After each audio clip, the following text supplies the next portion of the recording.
este laboratorio virtual que lo hemos titulado Empoderamiento de la Mujer Peruana en la Economía Circular post-COVID-19.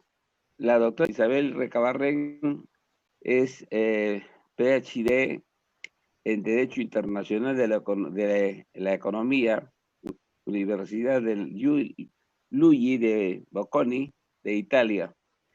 Es miembro de la European Circular Economy, es stakeholder de la Comisión Europea del Comité Económico y Social Europeo.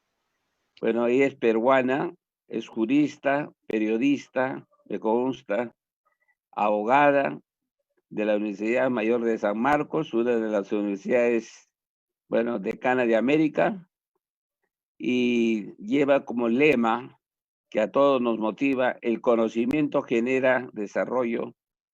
Las personas con conocimiento constituyen el mejor recurso de una nación. Bueno, con ese lema vamos a empezar esta video, bueno, este laboratorio virtual. Y bueno, le damos la palabra pues a la doctora Isabel Recabarren. La Unión Europea tiene un perno que es vital para su vida, para su desarrollo, que es el mercado único europeo, que fue una concepción definitivamente importante en un momento donde no bastaba ya más la política, donde tenía que darle ya desde su inicio la participación a la gente, que era lo que tanto también pedía un político italiano, que es el propulsor de la creación de la Comisión Europea, que es Altiero Spinelli. Precisamente a él se le dedica un pabellón importante en la estructura física del Parlamento Europeo en Bruselas. El mercado interior, ¿por qué es importante? Porque une las 4 libertades de circulación. Circulación de bienes, servicios, personas y capitales. Obviamente esto significa que hay una garantía para todas estas personas para que puedan hacer sus negocios en lo que viene a ser no solamente el hacer un negocio, sino también hacer turismo, el conocerse más, el poderse circular sin que haya barreras de tráfico. Por ejemplo, nosotros también a nivel Pacto Andino podemos circular con los demás países de la comunidad de la comunidad andina. Obviamente, los negocios tal vez no tenemos un mercado perfecto y eso es un poco lo que hay que tratar de trabajar, porque este mercado único es prácticamente la fuente generadora del bienestar europeo. Tanto que anualmente giran, como lo he escrito allá, 985.000 millones de euros, producidos por las personas. Y eso significa que tiene que haber un entramado normativo importante, porque para que un producto pueda circular de España hasta Polonia, de Alemania hasta Catania, desde Catania hasta Holanda y hasta hace poco hasta Inglaterra, tenían que tener las mismas normas técnicas.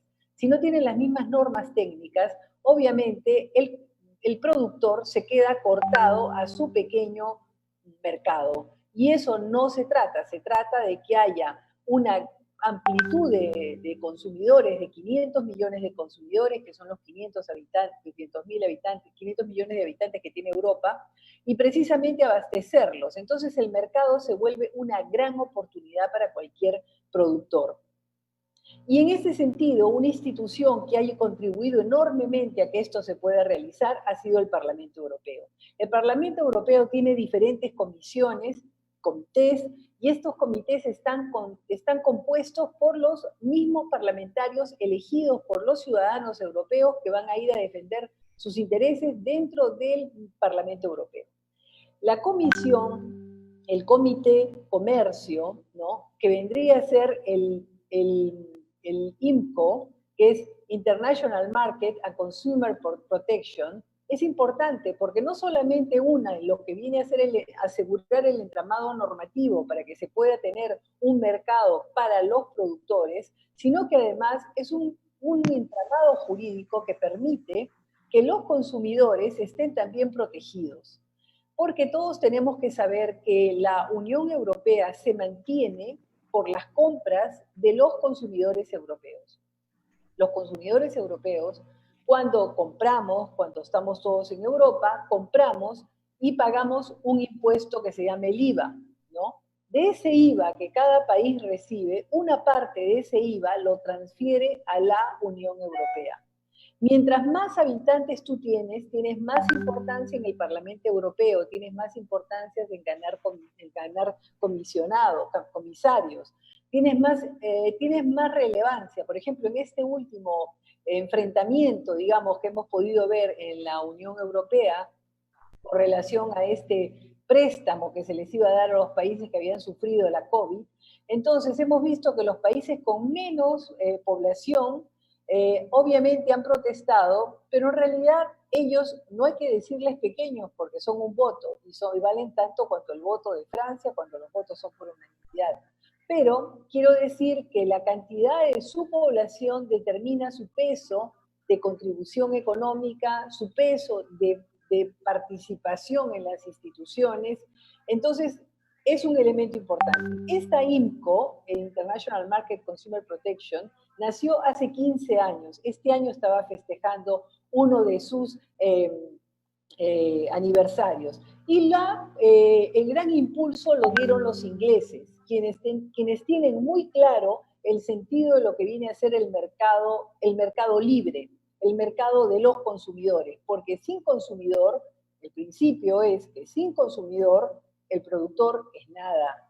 Entonces, para que el productor esta alianza entre consumidores y empresas es determinante para que haya una fluidez de comercio, una fluidez de productos y de bienestar para todos. Por lo tanto, si un consumidor deja de comprar un producto, obviamente este productor o lo tiene que modificar o sale del mercado, una de dos. El Parlamento Europeo está compuesto por 705 diputados, antes eran 751 con los ingleses, y los que integran la Comisión IMCO del Comercio son 45. Nosotros vamos a ver luego cómo están constituidas las empresas, lo que da vida a este mercado. Esta Unión Europea está conformada casi en su 99% por pequeñas y medianas empresas, por micro, pequeñas y medianas empresas. Vamos a ver aquí en la primera tabla que las microempresas, ¿qué cosa es lo que son? Las empresas que son hasta familiares, que son de 2 personas, de 3 personas, hasta llegar a 10. Y son la mayoría de las empresas, porque se dedican a hacer mucho trabajo artesanal. Luego las medianas empresas, que son sobre todo caracterizadas por dedicarse al tema de la tecnología y a otro tipo, por ejemplo, manufacturas, pero siempre a nivel artesanal, está compuesta desde 0 a 50 personas. Y las medianas empresas están compuestas desde 0 a 250 y de ahí para adelante, hasta llegar a ser multinacionales. Entonces, y el volumen de negocios, como vemos, es muy importante. Ahora, yendo rápidamente, vamos a ver 3 países, cómo están conformadas a nivel de empresas, de pequeñas, medianas y microempresas. Vemos que Francia tiene 3.059.729 micro, pequeñas y medianas empresas, de las cuales, de 3.059.000, tiene 2.924.655 microempresas. Tiene medianas empresas 17.000 y tiene pequeñas 117.000. Vamos a la siguiente, a Italia. Italia tiene 3.791.245 empresas, de las cuales 3.599.000, o sea, bastante, son microempresas. ¿Por qué? Por todo el trabajo del sector de la moda, que para Italia es un sector de gran importancia, y hay mucho trabajo artesanal, porque precisamente la moda italiana no es industrial, es un trabajo artesanal. Entonces vemos que luego vamos a Alemania, y Alemania tiene 2.079.078 empresas, microempresas, de 2.522.890. Pero lo que destacamos en Alemania es que tiene el más alto número de medianas empresas. Alemania supera a toda Europa en el número de medianas empresas. Tiene 62.073. En estas encontramos Volkswagen y todas las que se ocupan también de alimentación en gran escala. Llegamos a la presidenta von der Leyen. La presidenta von der Leyen es la primera mujer que ocupa este cargo. Ha llegado en un momento bastante difícil para la Unión Europea, pero digamos que está enfrentando con bastante serenidad y racionalidad este problema. Antes de ella teníamos la presidencia Barroso, por ejemplo, después la turbulencia de la presidencia Samper, luego hemos tenido la presidencia Juncker, quisiera que recordaran estos nombres, Barroso, Juncker, y ahora tenemos la von der Leyen. Barroso era portugués, Juncker era luxemburgués y la von der Leyen es alemana. Es alemana que sale en un momento de dificultad, por eso que las mujeres tenemos que siempre estar preparadas, porque la von der Leyen en realidad pudo haber ido a su casa de aquí a unos años y no pasaba nada. Sin embargo, hubo una tal crisis a nivel europeo que no se lograba entender quién podía ser presidente, que la señora Merkel tomó la decisión de presentar su candidata. Y su candidata fue una mujer, la señora von der Leyen. La señora von der Leyen estaba preparada, domina 4 lenguas, las habla a la perfección, y bueno, además era una mujer de su staff, de la señora Merkel. O sea que ella ha entrado, y su objetivo, porque en Alemania está muy desarrollado el tema del green, del verde. Entonces el objetivo de la señora von der Leyen era hacer de que la Unión Europea se convierta en el primer continente, Europa, a 0 impacto climático. Y además dar impulso a lo que es la innovación y la investigación, repensar la economía. Entonces ahí entra lo que ya se estaba trabajando. Por la señora von der Leyen lo que ha hecho ha sido darle una forma a lo que todo ya se estaba trabajando. En el último año de la presidencia Barroso se comenzó a hablar de la economía circular. La economía circular no es un tema nuevo, es un tema muy antiguo, no muy antiguo, pero ha tenido su tiempo. La diferencia de lo que se ha ido trabajando, y es interesante entender este trabajo que ha hecho la Unión Europea, terminada la presidencia Barroso el último año, precisamente quienes se ocupaban de empresa comenzaron a darse cuenta de que el mundo estaba cambiando muy rápidamente y que no se podía seguir a este ritmo acelerado de consumo de materias primas y de que algo iba a cambiar. Además, la presencia de China se estaba haciendo cada vez más imponente y China compra en cantidades materias primas. No había dónde desechar las materias primas usadas. Entonces ya esta idea de la economía circular estaba en camino. Por lo tanto, la señora von der Leyen, lo único que ha estado muy intensa en toda la presidencia Juncker, que ahora la señora von der Leyen lo que ha sido completarla y ha dicho, esta va a ser la política de mi presidencia. Entonces, han creado el Circular Economy Action Plan, que es precisamente para limpiar... ¿Podrías presentar tu diapositiva, por favor, Isabel? Disculpe la interrupción. ¿Cuál? Preséntala, por favor, para que lo podamos ver de manera completa. La tienes tú, ¿eh? No soy yo la que estoy llevando adelante esto. A ver, vamos a ver. Yo le he mandado, sí. La tienen ustedes. Ahí está. Tendrían que, sí, ahí está. Pero habría que ampliarla. Entonces, este plan, esta Action Plan, ¿no? Tiene realmente a quienes agarra por el primer lugar, a los productores y a los consumidores. O sea, esos primeros que hemos tocado inicialmente, que son los que componen el mercado único, ellos son los primeros que están ya recibiendo las primeras transformaciones en la manera de producir y en la manera de consumir. Ahora se agrega un tercer componente, que son los investigadores, donde estamos también los consumidores y donde también estamos los productores, pero que están con una visión diferente, de reformular el desarrollo. O sea que hay espacio para todos. Entonces tenemos en la siguiente slide, ¿cuáles son los sectores involucrados? Están siendo involucrados la electrónica, las ITC, la comunicación, los textiles, los productos, y los productos intermediarios. Nosotros llegamos aquí a un tema donde tenemos que volver al pasado, porque todo esto tiene un fundamento.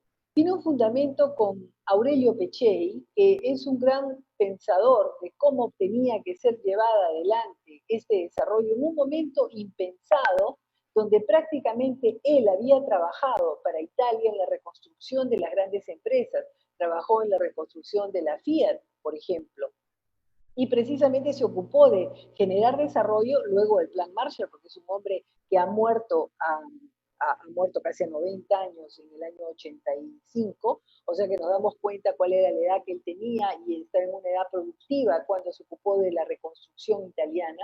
Y precisamente a él, como representante de la Fiat, fue Argentina. En la vida en Argentina que él tuvo, lo hizo meditar y darse cuenta que no todos los países podíamos llegar al desarrollo entendido como Europa lo estaba llevando adelante, al desarrollo como lo estaba llevando los Estados Unidos, es decir, la parte occidental del hemisferio norte. Por eso es que él hace un libro que dice El límite del crecimiento.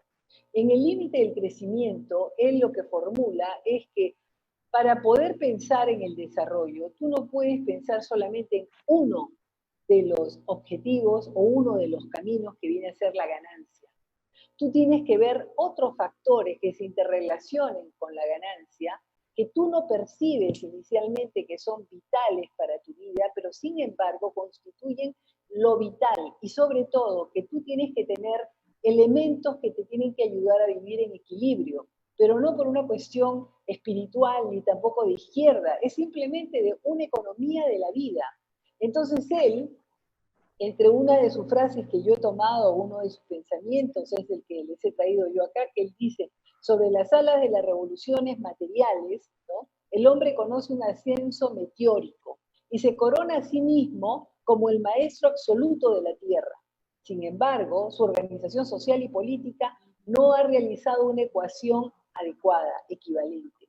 La sociedad humana ha permanecido dividida en unidades separadas, porque es así. Por ejemplo, China va adelante por su camino, quiere ser el rey, pero está contaminando el mundo. Entonces, ¿cómo puede entenderse todo esto? ¿Quién frena esta contaminación?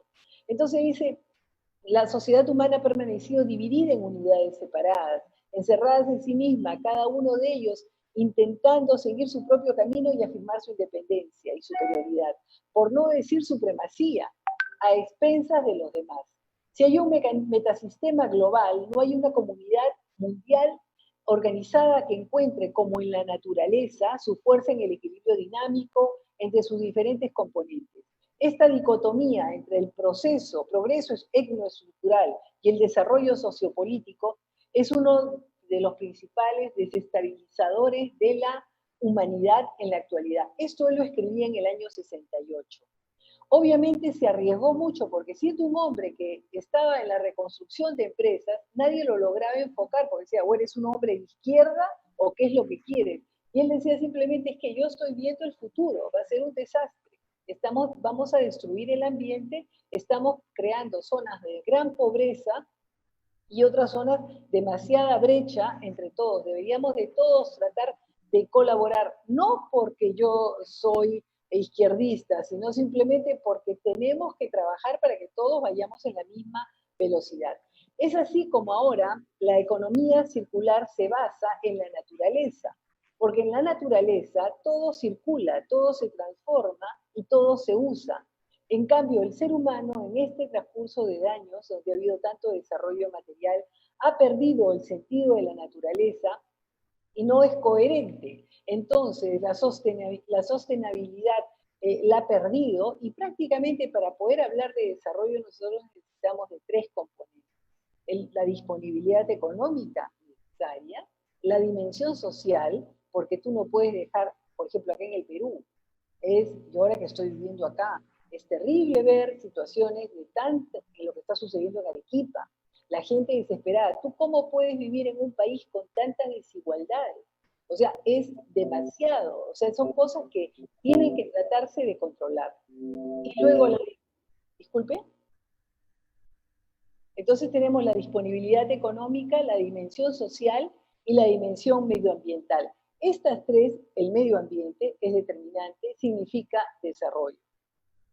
Entonces tenemos en la siguiente gráfica dos maneras de producir. Por un lado, la parte de la izquierda, donde todo se renueva, todo se regenera y sigue un ciclo natural, y por la derecha tenemos el ciclo industrial, donde se toma, se usa y se bota.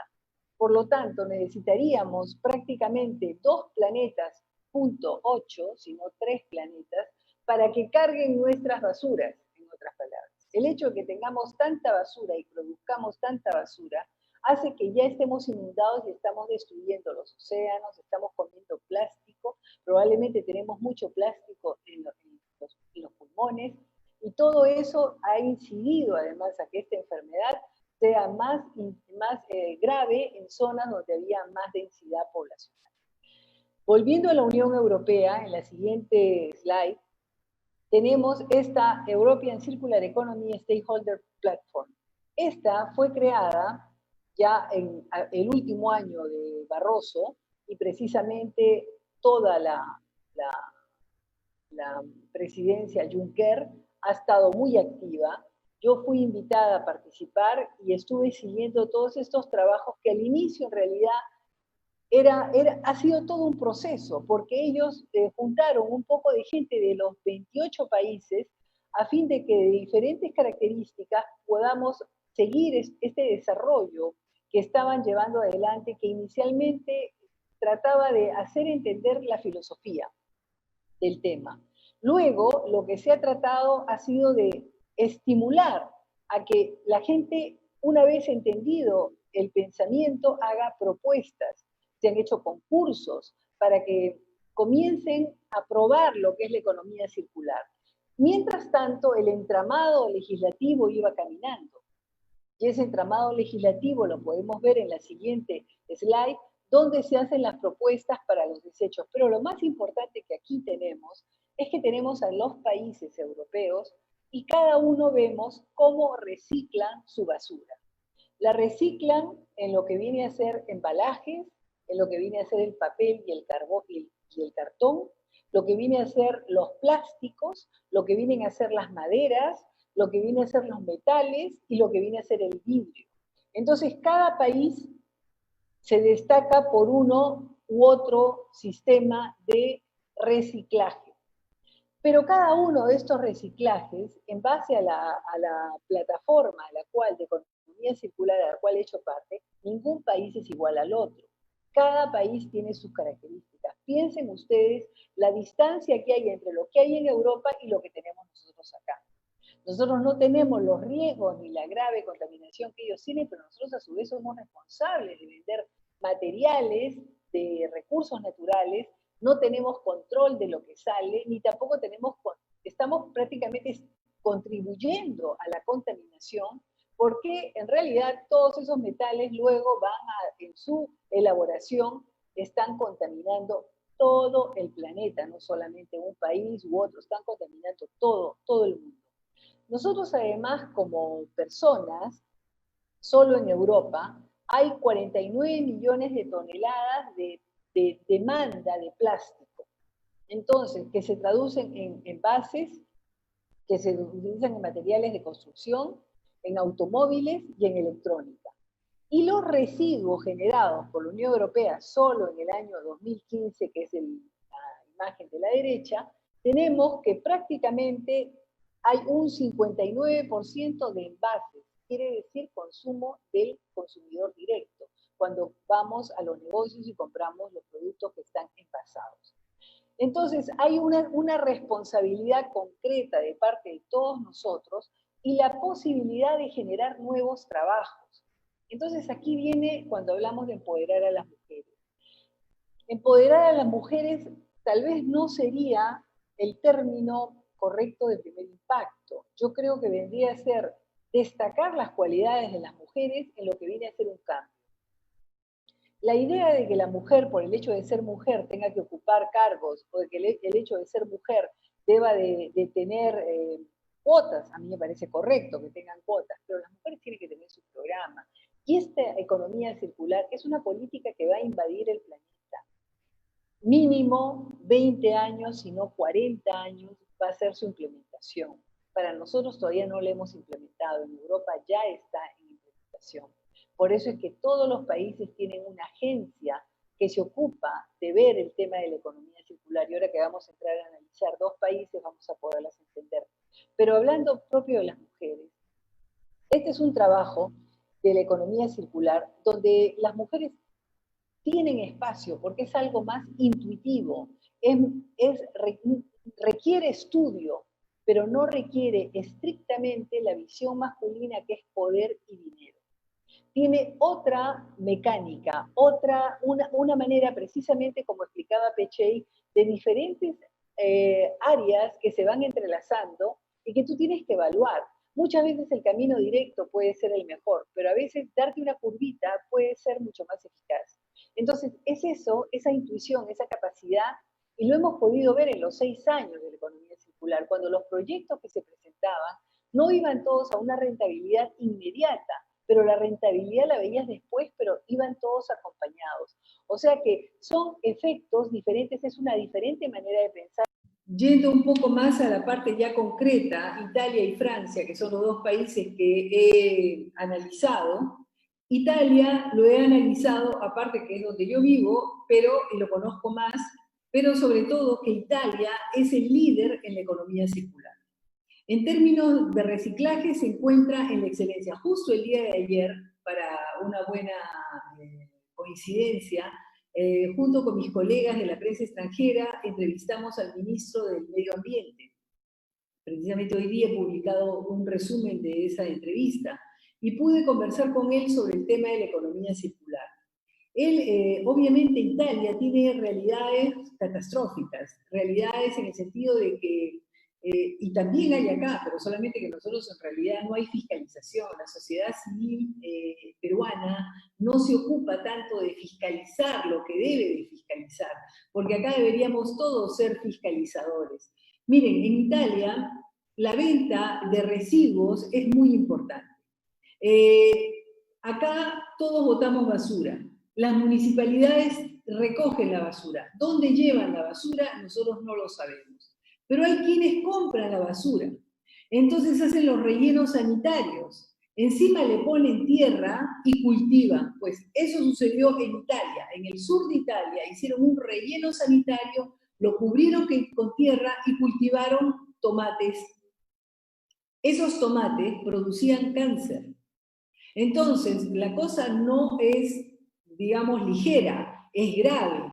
Este ministro, que tiene origen, porque es un general de la policía, que ha sido nombrado ministro, él seguía estos temas de los delitos ecológicos y precisamente él ahora sigue siendo ministro, pero trabaja con escolta, porque lo quieren matar.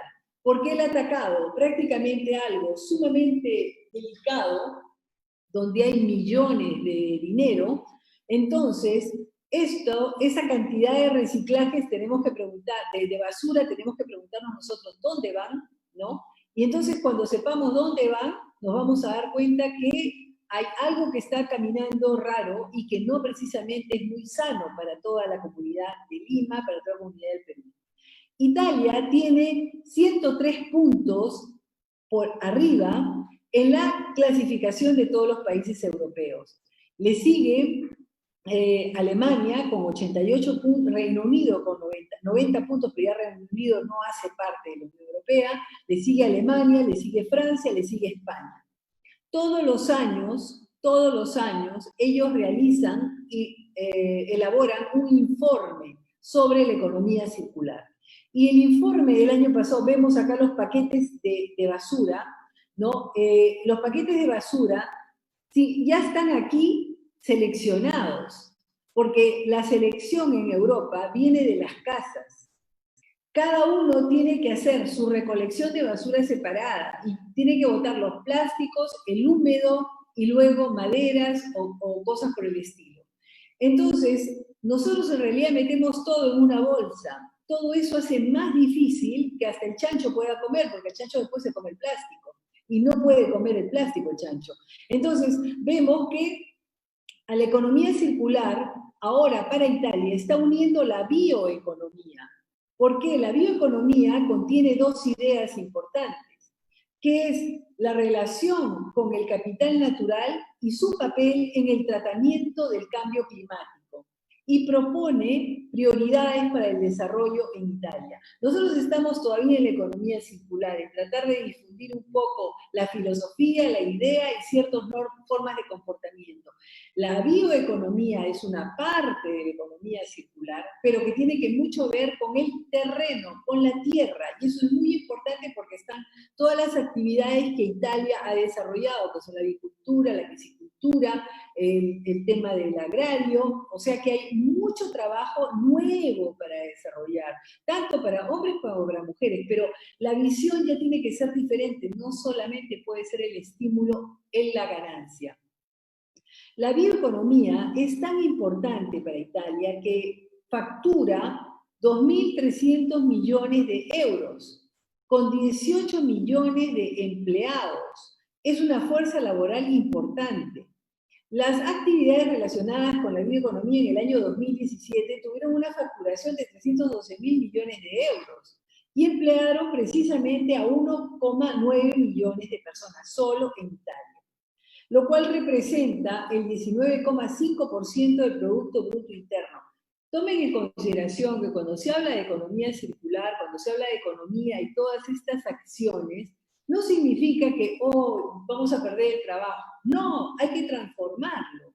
Así como ahora estamos conversando por internet, no estamos tomando un auto, no estamos contaminando las calles, o sea, es una readaptación a la realidad. Y eso es lo que viene a ser la bioeconomía, una oportunidad de nuevas carreras, como la economía circular también significa nuevas profesiones, nuevas carreras. Entonces, los componentes más importantes que están a la base de la bioeconomía son el suelo, la disponibilidad del Estado, precisamente, de mantener en equilibrio los ecosistemas, y se supone que solo en el mundo hay 33% de territorios en degrado, lo cual viene a ser un área de 348 kilómetros que año tras año se impermeabiliza. Ahora, hablando de Italia, precisamente una conversación fresca que el día de ayer he tenido con el ministro del Medio Ambiente de Italia, él explicó de que él está decidido a actuar la política verde, pero no que está decidido porque va a hacer, él está decidido porque ya lo hizo. Han hecho una serie de normativas, ¿no? Como por ejemplo, ya el año pasado ellos tenían en programa la aplicación de la Plastic Tax. La Plastic Tax es para impedir la proliferación del plástico. Y esta Plastic Tax va a ser obligatoria desde enero del 2021. Porque en Italia, solamente en Italia, los delitos económicos amontan a 16.000 millones de euros. Yo no sé a cuánto amontan en el Perú. Lo primero que se debería hacer es una fiscalización de la sociedad civil sobre cómo está nuestro territorio, qué cosa, dónde va nuestra basura. Luego, la criminalidad organizada en Italia es muy hábil, ¿no? Que no es delincuencia ordinaria, no es la que te roba en la cartera. Hay 370 clanes registrados, los cuales tienen un know-how muy sofisticado, pero también lo tienen de mediana calidad. Pero esto nos hace ver de que el trabajo tiene que ser empresarial, consumidores e investigadores. ¿Cómo se tiene que reciclar esa basura? ¿Cómo tenemos que hacer el trabajo de los desechos? Entonces, el ministro explicaba que él tiene un plan nacional y también tiene plan regional, porque ni aún en Italia, que es una cuarta parte de lo que es el Perú, llegan a tener un plan para todos. Hay lineamientos para todos. Pero cada región, cada ciudad tiene una diferente característica. Por lo tanto, el plan de economía circular no puede ser uno y no puede ser genérico. Tiene que responder a las necesidades de cada área. Por ejemplo, ellos muy poco construyen. Lo que hacen es demolir y reconstruir. Entonces, ellos tienen que ver, y por eso es que incluso lo estuvimos conversando hace unos días, el gran trabajo que hay para los ingenieros, el gran trabajo que hay para los arquitectos, pero en la investigación, no simplemente en la utilización de técnicas y aplicarlas. Eso es muy pobre, es muy pobre. Hay que ponerle ingenio que esté ligado al territorio. Entonces, por ejemplo, hay una norma interesante que ya está en acción en Italia, que es conforme la gente, la familia, bote su basura, seleccionándola adecuadamente, plástico, húmedo, etc., van a ser dados puntajes. Y esos puntajes se van a traducir en un descuento en el pago de arbitrios. Y sobre todo, la cosa más interesante que este ministro ha instaurado a partir de este septiembre que empiezan las clases en Italia, que desde la infancia hasta la universidad van a haber cursos de economía ambiental o de derecho ambiental o todo lo que se relacione con el ambiente a los estudiantes, desde niños hasta la universidad, porque quieren formar una nueva ciudadanía. Entonces vemos que el trabajo es muy amplio, no es una ola ni una moda, es un trabajo, una política completa. Además, ha agravado las penas en el sentido de que el principio quien contamina paga es un viejo principio ambiental, pero ahora a la ley italiana han agregado quien contamina paga, será expulsado del territorio porque tú has hecho un delito en el territorio, quiere decir que tú no estás enraizado con tu territorialidad, y serán confiscados tus bienes. O sea que, como vemos, mano dura contra todos los que quieren querer hacer delitos ecológicos en Italia de ahora en adelante. En cambio, en Francia se acaba de aprobar este febrero del 2020 la ley contra la lucha a los desechos y la economía circular, que también prevé un gran cambio, pero aquí no se dice vamos a hacer la economía circular, no, son acciones. Tomen en cuenta que ahora en Francia está haciendo una ley específica, pero eso ha comenzado hace 10 años prácticamente. Yo estoy 6 años en los stakeholders de la economía circular de la Comisión Europea, 6 años. Y entonces ahora recién están sacando una ley donde, y vamos a ver qué cosa es lo que prevé esta ley. Esta ley establece un cambio en los modelos de producción y de consumo para reducir los desechos. Recoge todas las normativas anteriores de la Unión Europea, que yo no las he mencionado acá porque realmente es muy largo, ¿no? Pero es para preservar los recursos naturales, la biodiversidad y el clima. Entonces, es una implementación a la Carta Ambiental. Pide la reducción de los residuos, los plásticos desechables no existirán más en el año 2040. Para el 2030 tiene objetivos de reducir en -15 los residuos domésticos y en 5% los residuos de la actividad económica. O sea, las familias seguramente van a implementarse nuevas modalidades a fin de que podamos desde la casa hacer compost para los jardines, o si no para producir algo que luego eso va a significar un primer proceso para un segundo procesamiento. El punto es ahorrar recursos naturales. Se introduce, ahora olvidé decir algo con relación a Italia. A Italia están llegando unas máquinas que se llaman come plástico. Todas las personas podemos ir a poner nuestra botella de plástico y a cambio nos van a dar una moneda o un símbolo que se va a traducir en dinero. Porque lo que quieren es que la gente entienda que el plástico hay que eliminarlo. O sea, esto para decir que es un complemento de lo que hemos hablado con relación a Italia. En cambio, Francia, quiero decir de que prácticamente se establecen garantías para los consumidores. Por ejemplo, todos los productos, y ahora en adelante, y esto es muy importante que lo sepamos, todos los productos van a tener su fecha de caducidad. y la previsión a esa caducidad no se da fantásticamente, se da desde el momento que tú concibes el producto. Si tú concibes hacer una refrigeradora o una cocina, tú tienes que saber que su garantía puede ser 3 años, pero tienes que hacerla con una previsión más larga. Lo mismo vale para los productos tecnológicos. Es decir, comienza a agravarse todo eso. Además, hay un soporte de parte del gobierno francés para que los productores se sientan confiados de poder llevar adelante este tema de la colaboración a la generación y a la implementación de la economía circular. Hasta aquí me quedo. Gracias.